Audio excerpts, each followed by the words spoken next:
ஒரு 50 வருஷத்துக்கு முன்னாடி இந்த தைராய்டு பிரச்சனை, எனக்கு தைராய்டு கோளாறு இருக்கு அப்படின்னு சொல்றவங்க யாராவது நீங்க பார்த்துருக்கீங்களா?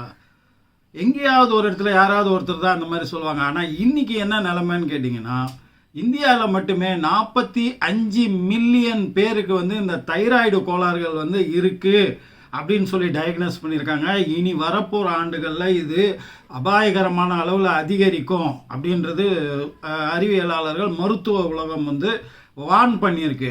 இதில் 60% பேருக்கு தங்களுக்கு தைராய்டு பிரச்சனை, தைராய்டு கோளாறு இருக்குது அப்படின்னு தெரியாமலேயே வாழ்ந்து கொண்டிருக்கிறார்கள். ஏன்னா இதற்கான சிம்டம்ஸ், அந்த அறிகுறிகள் வந்து ரொம்ப கம்மியாக தான் இருக்கும். பட் ஆனால் ஏகப்பட்ட உடல் உபாதைகளுக்கு பின்னாடி இந்த தைராய்டு ப்ராப்ளம்ன்றது முக்கியமான ஒரு விஷயமா இருக்கும் அப்படின்றத வந்து அவங்க உணர்வதே இல்லை. வேறு ஏதாவது ஒரு விஷயத்துக்காக மருத்துவத்துக்கு போகும்போது மட்டும்தான் தைராய்டு டெஸ்ட் எடுத்து பார்த்துட்டு தங்களுக்கு தைராய்டு பிரச்சனை இருக்குன்னு டாக்டர்களால் சொல்லப்பட்டு அதற்கான மருந்து மாத்திரைகளை வந்து அவங்க எடுத்துக்க ஆரம்பிக்கிறாங்க. இது வந்து குணப்படுத்துமா அப்படின்னா மருத்துவம் இது குணப்படுத்த முடியாதுன்னு இன்னைக்கு நவீன மருத்துவம் வந்து சொல்லுதுங்க. இது மருந்து மாத்திரை எடுக்க ஆரம்பிச்சிங்கன்னா வாழ்நாள் முழுக்க நீங்கள் எடுத்துக்கிட்டே இருக்க முடியும், இதை குணப்படுத்த முடியாது, இதை கட்டுப்படுத்த தான் முடியும் அப்படின்னு வந்து மருத்துவ உலகம் வந்து சொல்லுது. குறிப்பாக இது பெண்களுக்கு அதிகமாக வருது. அதுக்கான காரணங்கள், தனிப்பட்ட காரணங்கள் நிறைய இருக்குது. அதாவது எந்த அளவுக்கு பெண்களை இது இன்னைக்கு டேட்டில் வந்து இது தாக்குதுன்னா, 8ல் 1 பெண்ணுக்கு கண்டிப்பாக இந்த தைராய்டு கோளாறு, தைராய்டு பிரச்சனை வந்து இருக்குது அப்படின்ற அளவுக்கு. ஸோ இந்த அளவுக்கு முக்கியத்துவம் வாய்ந்த இந்த தைராய்டு பிரச்சனை 4 ஸ்டெப்பில் இதை குணப்படுத்த முடியுமா அப்படின்னா 2லிருந்து 3 மாதங்களில் நம்ம சொல்ல போகிற இந்த 4 ஸ்டெப்ஸு, 4 வழிமுறைகளை நீங்கள் சின்சியராக ஃபாலோ பண்ணிங்கன்னா உங்களால் குணப்படுத்த முடியும்.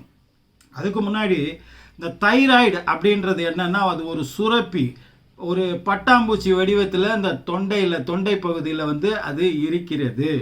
இது ஏன் தொண்டை பகுதியில் இருக்குது, இது என்ன பண்ணுதுன்னு கேட்டிங்கன்னா, T3 T4 அப்படின்னு சொல்லி 2 முக்கியமான என்சைம்களை அது சுரக்குது. குறிப்பாக T4ன்ற என்சைமை சுரக்குது.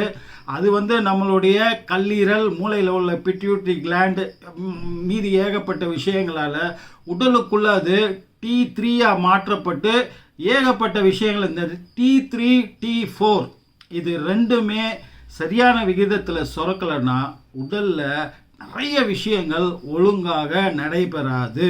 இதுக்கு பேர் தான் தைராய்டு ப்ராப்ளம்.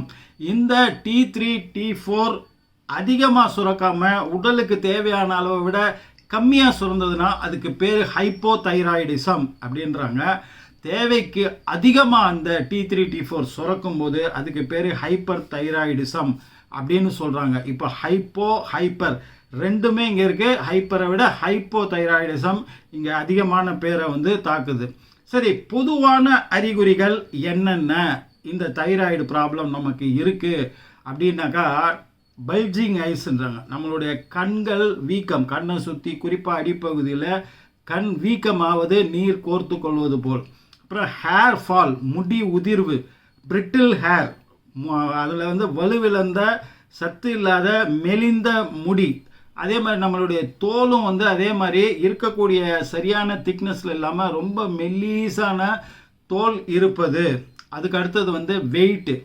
ஹைப்பர் இருந்ததுன்னா உங்களுக்கு வெயிட் வந்து இன்க்ரீஸ் ஆகும், ஹைப்போ இருந்ததுன்னா உங்களுக்கு வெயிட் வந்து கம்மியாகும்.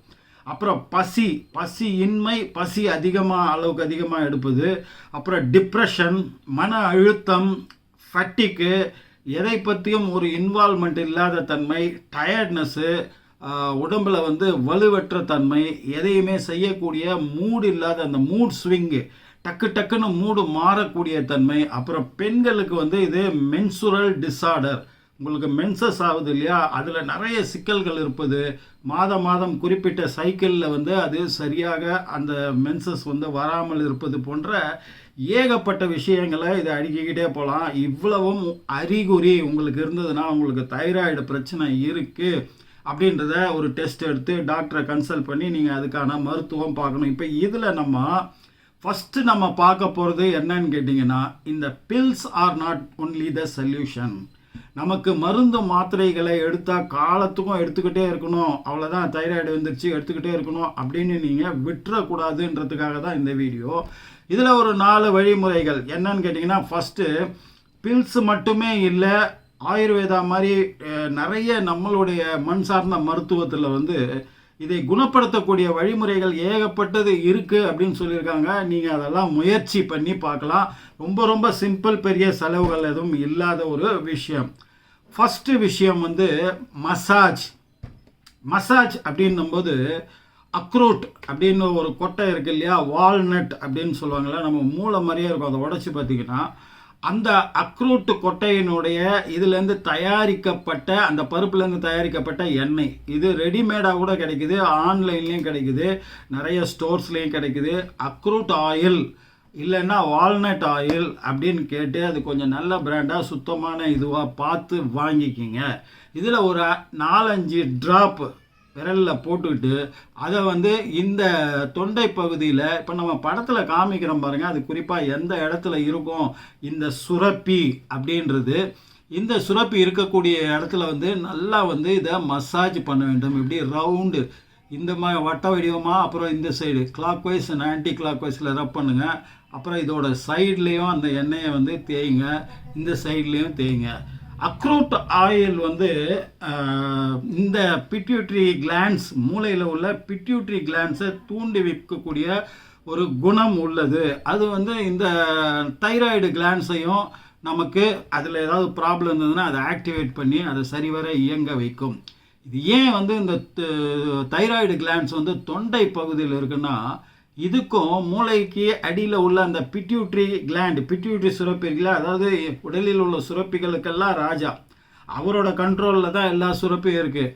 அப்போ முக்கியமாக அது கவனிக்க வேண்டியது இந்த தைராய்டு சுரப்பி. இதனோட இயக்கம் தான் மிக மிக முக்கியன்றனால இது முதல் கவனம், முக்கிய கவனம் பிட்யூட்ரி கிளாண்டுக்கு இது மேலேயும், இதுக்கு பிட்யூட்ரி கிளாண்டு மேலேயும் இருக்கணுன்றதுக்காக தான் அந்த பிட்யூட்ரி கிளாண்டுக்கு பக்கத்துலேயே இந்த தைராய்டு கிளாண்டை வந்து உடல் அமைத்திருக்கிறது. அப்போது அக்ரூட் ஆயில் நீங்கள் மசாஜ் பண்ணுவது முதல் விஷயம். சார் அக்ரூட் ஆயிலெலாம் ரொம்ப காஸ்ட்லி, அதை விட சீப்பாக பண்ணக்கூடிய விஷயம் ஏதாவது இருக்கான்னு கேட்டிங்கன்னா, சிம்பிளாக வந்து வெங்காய சாறு. வெங்காயத்தை பாதியாக கட் பண்ணிக்கங்க, அதில் கூர்மையான ஒரு இதை வச்சு நல்லா குத்தி குத்தி குத்தி லைட்டாக ஸ்குவீஸ் பண்ணிங்கன்னா அது ஈரமாக இருக்கும் இல்லையா, அதனோட மேல் பரப்பு, அதை எடுத்து நீங்கள் ஹர்ட் பண்ணாத விதத்தில் நல்லா வந்து இதை தடவி, இல்லைன்னா அதை ஜூஸ் மாதிரி எடுத்து கூட நீங்கள் தடவலாம். அப்போ வால்நட் ஆயில் இல்லைன்னா வெங்காய சாறு, வெங்காயத்தை அப்படியே இந்த மாதிரி பாதியாக கட் பண்ணி அதில் குத்தி ஜூஸ் மாதிரி வர வச்சு, ஈரப்பதமாக வர வச்சு அதை நல்லா வந்து 2 பக்கம் மசாஜ் பண்ணுவது. கையால் மசாஜ் பண்ணுறத விட வெங்காயத்தை வச்சு பண்ணுவது இன்னும் வந்து மிக சிறந்தது. அப்போது வெங்காய சாறு. அப்புறம் வெங்காயத்தை நீங்கள் ராவா அப்படியே சாப்பிடுவது வந்து தைராய்டுக்கு மிக மிக நல்லது. அப்போ வெங்காயம் அப்படின்ற ஒரு முக்கியமான விஷயத்தை பார்த்துங்க. இப்போ நம்ம செகண்ட் ஸ்டெப்பில் இந்த தைராய்டுக்கு மசாஜ் எப்படி பண்ணுவது, என்னென்ன விஷயத்தை வச்சு பண்ணுவது அப்படின்றத பார்த்தோம். அடுத்தது வந்து யோகா மாதிரியான சில விஷயங்கள். இந்த தைராய்டு பிரச்சனையை போக்குறதுக்குன்னே யோகா இருக்குது.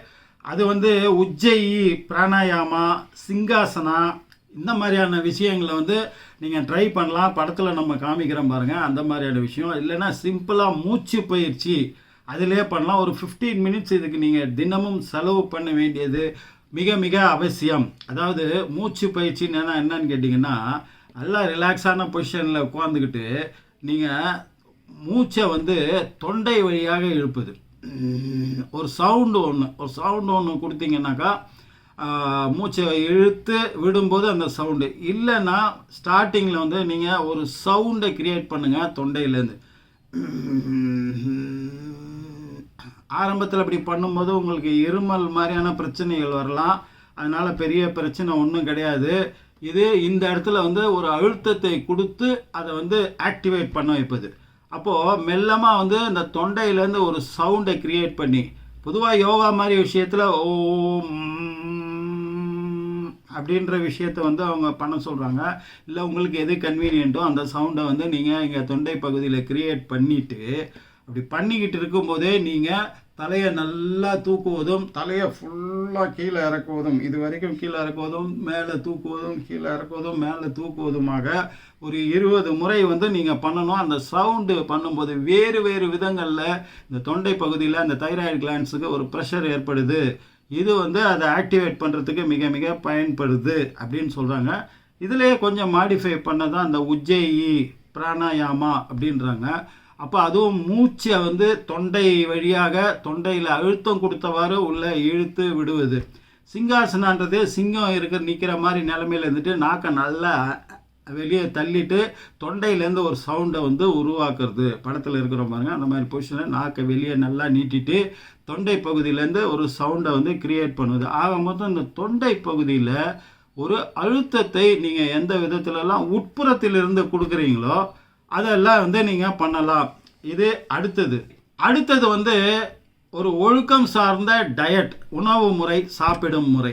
அதில் வந்து குறிப்பாக சில விஷயங்களை வந்து நம்ம ஃபாலோ பண்ணோம். தைராய்டுக்கு முக்கிய பிரச்சனைக்கு காரணம் அயோடின் பற்றாக்குறை. அயோடின் உடலுக்குள்ள தேவையான அளவுக்கு உறிஞ்சப்படும் பொழுது அதுவே தானாக இந்த தைராய்டு கோளாறை வந்து சரி பண்ணிடும்.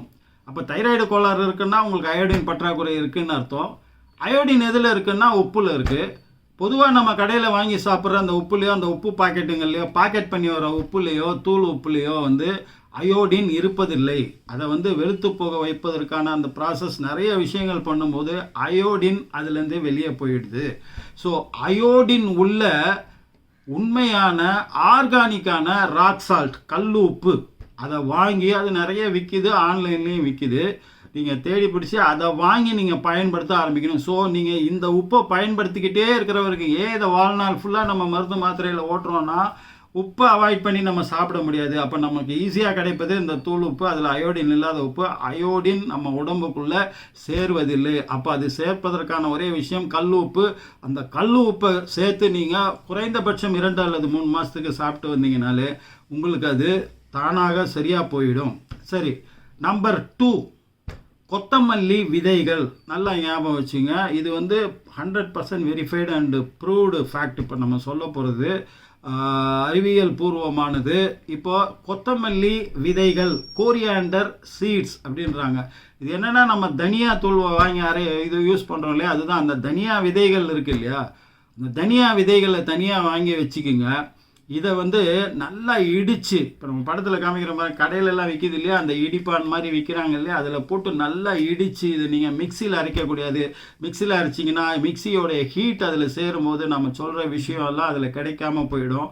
ஸோ நீங்கள் அந்த உரல் வச்சு அதை இடிக்கணும், ஒன்றும் பாதியமாக இடிக்கணும். ரொம்ப தூளாகக்கூடிய அளவுக்கு பண்ணக்கூடாது. இல்லைன்னா அம்மியில் அரைச்சி ஒன்றும் பாதியமாக அரைச்சி இதை ஒரு டப்பாவில் கூட நீங்கள் போட்டு வைக்கலாம். என்ன டப்பாவில் போடணும் அப்படின்றத இப்போ நம்ம சொல்லுவோம். இதை போட்டு வச்சுட்டு ஒரு ஸ்பூன் நீங்கள் வந்து ஒரு கிளாஸ் ஆஃப் வாட்டர், ஒரு பெரிய கிளாஸ் இல்லை, ஒரு 2 கிளாஸ் அளவு உள்ள வாட்டரில் ஓவர் நைட்டு தூங்க போவதற்கு முன்னாடி இந்த கொத்தமல்லி தூளை வந்து ஒன்றும் பாதியமாக அரைச்சதை வந்து போட்டு நீங்கள் நல்லா க்ளோஸ் பண்ணி வச்சுட்டு ஃபெர்மெண்ட் ஆகும். அது விடியங்காத்தாலைக்குள்ளே ஒரு பீரியட், ஒரு 8 hours 10 ஹவர்ஸில் வந்து அது நல்லா ஃபெர்மெண்ட் ஆகி ஊறி அதனோட விஷயங்கள் எல்லாம் அதில் இறங்கி இருக்கும்போது இப்போ அதை எடுத்து அப்படியே நல்லா காய்ச்சி, அது 2 கிளாஸ்னால் அது 1 கிளாஸ் ஆகிற அளவுக்கு, 1 கிளாஸ்னால் அது பாதி கிளாஸ் ஆகிற அளவுக்கு நல்லா காய்ச்சி இறக்கி விதை அப்படின்ற சூடில் வெறும் வயிற்றில் வந்து நீங்கள் குடிக்கணும். அதாவது அப்படி இல்லைன்னாக்கா நீங்கள் காலை சிற்றுண்டி சாப்பிட்றீங்க இல்லையா, அதுக்கு 1 மணி நேரத்துக்கு முன்னாடி இதை நீங்கள் குடித்து வர வேண்டும். ஸோ இந்த கொத்தமல்லி விதை ஊறிய அந்த தண்ணீரை நீங்கள் குடித்து வருவது தைராய்டை 2-3 மாதத்தில் உங்களுக்கு குணப்படுத்தக்கூடியதாக பல பேருக்கு வந்து இது கேரண்டியாக அமையும். நிறைய பேர் இதை பயன்படுத்தி பலனடைஞ்சிருக்காங்க. அப்போ கொத்தமல்லி தண்ணீர் அப்படின்றது அடுத்த டயட்டு. 3வது விஷயம் வந்து என்னென்னா, சில பொருட்களை வந்து நீங்கள் அவாய்ட் பண்ணணும். சோயா சம்மந்தப்பட்ட விஷயங்களை முழுக்க நீங்கள் அவாய்ட் பண்ணணும். அதுக்கப்புறம் காலிஃப்ளவர், கோஸுனால் முட்டைக்கோசுன்னு சொல்கிறோம் இல்லையா, காலிஃப்ளவர், முட்டைக்கோசு, வேர்க்கடலை, இந்த மாதிரியான விஷயங்கள் க்ரூசிஃபரஸ் வெஜிடபிள்ஸ் அப்படின்னு இதை சொல்லுவாங்க. இதை முடிந்தவரை தவிர்ப்பது நல்லது. இல்லைனாக்கா இதை நல்லா குக் பண்ணி சாப்பிடுவது, அதுவும் மாட்ரேட் வேலையில் குறைந்த அளவில் சாப்பிட்டு வருவது வந்து உங்களுக்கு தைராய்டு பிரச்சனையை வராமல் இருக்கிறதுக்கு உங்களுக்கு உதவி செய்யும். இதெல்லாம் அதற்கான எதிரி பொருட்கள். இதை வந்து நம்ம சாப்பிடுவதை அவாய்ட் பண்ணுவது நல்லது. அப்புறம் நம்ம முன்னாடியே சொன்ன மாதிரி இந்த ரா ஆனியன், அதை வந்து சாலட் வடிவத்தில் அது கூட சாலட்டில் சேர்க்கும் போது ஆனியனை சற்று அதிகமாக சாப்பிட்டு அந்த ரா ஆனியன், பச்சையான வெங்காயத்தை சாப்பிடுவது நல்லது. அதுக்கடுத்து தேங்காய், பச்சையாக அந்த தேங்காயை சாப்பிடுவது மிக மிக நல்லது. அதில் உள்ள லாரிக் ஆசிட் வந்து இந்த தைராய்டு கோளாறுகளை சரி பண்ணக்கூடிய வல்லமை உள்ளதுன்னு சொல்கிறாங்க. ஸோ தேங்காய், கோகனட், ரா ஆனியன், அப்புறம் கொரியாண்டர் சீட்ஸ், இந்த தனியா விதைகள், இதை வந்து மறந்துடாதீங்க. அதுக்கு அடுத்து முக்கியமானது வந்து டீ காஃபி சாப்பிட்றத மேக்சிமம் நீங்கள் விட்டுவிட வேண்டும். அதுக்கடுத்து ஃப்ரிட்ஜில் வச்சு எடுத்து சூடு பண்ணி சாப்பிடக்கூடிய விஷயங்கள், இல்லை சமையல் பண்ணி சாப்பிடக்கூடிய விஷயங்களை முழுக்க அவாய்ட் பண்ணணும். ஃப்ரிட்ஜுக்குள்ளேருந்து எடுத்து எதையுமே நீங்கள் சாப்பிடக்கூடாது. அப்புறம் கடையில் வாங்கக்கூடிய பேக்கெட் பண்ண பொருட்கள், கேண்டு, அதாவது கேனில் அடைக்கப்பட்டு பதப்படுத்தப்பட்ட பொருட்கள், அதுக்கப்புறம் ஸ்நாக்ஸாக இருந்தாலும் சரி, இது எல்லாத்தையுமே நீங்கள் அவாய்ட் பண்ணணும். ஃபாஸ்ட் ஃபுட்டு, பர்கரு, பீஸா, இந்த மாதிரியான விஷயத்தெல்லாம் வீட்டில் செய்து சாப்பிடக்கூடிய ஆர்கானிக், சுத்தமான, உடலுக்கு நல்லது செய்யக்கூடிய பொருட்களை சாப்பிட்லாம். அளவாக சாப்பிட்ணும். டயட்டில் வந்து அந்தந்த சீசனுக்கு கிடைக்கக்கூடிய காய்களை வந்து 50% இல்லை 40% உங்கள் தட்டை நிறைச்சிருக்கணும். அதுக்கப்புறம் இந்த கீரை வகைகள், மற்ற விஷயங்கள் வந்து அதனோட கால் பகுதியை நிறைச்சிருக்கணும். மீதி இருக்கிற அந்த சிறிய பகுதியில் தான் நீங்கள் சாதமோ, சப்பாத்தியோ, பரோட்டாவோ இல்லை வேறு எதுவோ வந்து நீங்கள் சேர்த்து சாப்பிட்ணும். அப்புறம் குளூட்டன் அப்படின்ற விஷயம் உள்ள உணவுப் பொருட்களை 100% வந்து நீங்கள் அவாய்ட் பண்ண வேண்டும். அதுக்கப்புறம் என்ன பாத்திரம், இப்போ நம்ம கொரியாண்டர் சீட்ஸையோ உப்பையோ இதை போட்டு வைக்கிறோம்னு சொல்ல மேக்ஸிமம் வீட்டில் பிளாஸ்டிக் கண்டெய்னரில் போட்டு வைக்கிறாங்க. பிளாஸ்டிக்கை 100% அவாய்ட் பண்ணுங்கள். அதுக்குள்ளே எந்த பொருளையுமே போட்டு வச்சு நீங்கள் பயன்படுத்துவதை தவிர்த்து விடுங்கள். பாதி விஷயத்துக்கு காரணம், பாதி பொருட்களை டாக்ஸிக்காக, நச்சுத்தன்மை உள்ளதாக மாற்றக்கூடிய விஷயம் அது வந்து பிளாஸ்டிக்கு நாள்பட வந்து அது வேறு மாதிரி பிஹேவ் பண்ணக்கூடிய தன்மை உள்ளது. அது ஒரு சில குறிப்பிட்ட உணவுகள் பொருட்களோட, குறிப்பிட்ட விஷயங்களோட, குறிப்பிட்ட விதமாக எப்படி பார்த்தாலுமே அது உணவுப் பொருளை நச்சுத்தன்மை உள்ளதாக மாற்றக்கூடியதாக தான் இருக்குது. அது ஹீட்டு, கிச்சன்றது கொஞ்சம் ஹீட்டாக இருக்கக்கூடிய ஏரியா இல்லையா, அதனாலையும் சீக்கிரமாக அது வந்து ரியாக்ட் பண்ணும். அதனால் கிச்சனுக்குள்ளே பிளாஸ்டிக் பொருட்களை அவாய்ட் பண்ணுறதை 100% அவாய்ட் பண்ணுங்கள். அதுக்கு பதிலாக class container, ever silver, 100% ever silver பாத்திரங்கள், அந்த கண்டெய்னர், இதெல்லாம் மட்டும் யூஸ் பண்ண கொஞ்சம் மாற்றிக்கிங்க. பிளாஸ்டிக்கை 100% அவாய்ட் பண்ணுங்கள். அதுக்கப்புறம் நீங்கள் சமையல் பண்ணக்கூடியது நான்ஸ்டிக், அதை வந்து அவாய்ட் பண்ணுவது நல்லது. அப்படி யூஸ் பண்ணுறீங்கன்னா அதில் வந்து அந்த பிடிஎஃப்இ, பிஎஃப்ஓஏ இதெல்லாம் எப்படி இருக்குது, இது 100% சேஃபான விஷயமா, இதை பற்றி தனியாக ஒரு வீடியோ நம்ம போட்டிருக்கோம். எந்த பாத்திரத்தை யூஸ் பண்ணணும், எதை யூஸ் பண்ணக்கூடாது, ஏன் அப்படின்றதுக்கு அதை நான் ரிப்பீட் பண்ண விரும்பலை. அப்போது நான்ஸ்டிக்கை பொதுவாக வந்து நீங்கள் யூஸ் பண்ணலாம். குறைந்த அளவில் வேறு வழி இல்லைன்னும் போது நீங்கள் யூஸ் பண்ணுங்கள். ஆனால் அதில் ஒன்ஸ் அதிகம் ஸ்க்ராச்சஸ் விழுந்ததுக்கப்புறம் அதை தூக்கி போட்டுருங்க. அதே மாதிரி நான்ஸ்டிக்கை ஓவர் ஹீட் பண்ணாதீங்க. அதுக்குள்ளே எந்த உணவுப் பொருளையுமே போடாமல் சும்மா அடுப்பில் வச்சு அது ஓவராக ஹீட் பண்ண விடாதீங்க. அதன் மூலமாக நச்சுத்தன்மை உள்ள விஷயங்கள், வாயுக்கள் வந்து வெளியாகுது அப்படின்றாங்க. பொதுவாக மண் பாத்திரங்கள், கிளாஸில் சமையல் பண்ணக்கூடிய விஷயம் நிறையா வந்துடுச்சு. இரும்பு பாத்திரங்கள், இதெல்லாம் இரும்பு பாத்திரத்தில் போனால் இரும்பு சத்து நிறைய உடம்புக்கு கிடைக்கும், உடலுக்கு நல்லது செய்யக்கூடிய. அப்போ இரும்பு பாத்திரங்கள், கிளே, மண் பாத்திரங்கள், கிளாஸில் இப்போ குக் பண்ணக்கூடிய விஷயங்கள், இதுக்கு கொஞ்சம் முடிஞ்ச வரைக்கும் நீங்கள் வந்து மாறுங்க.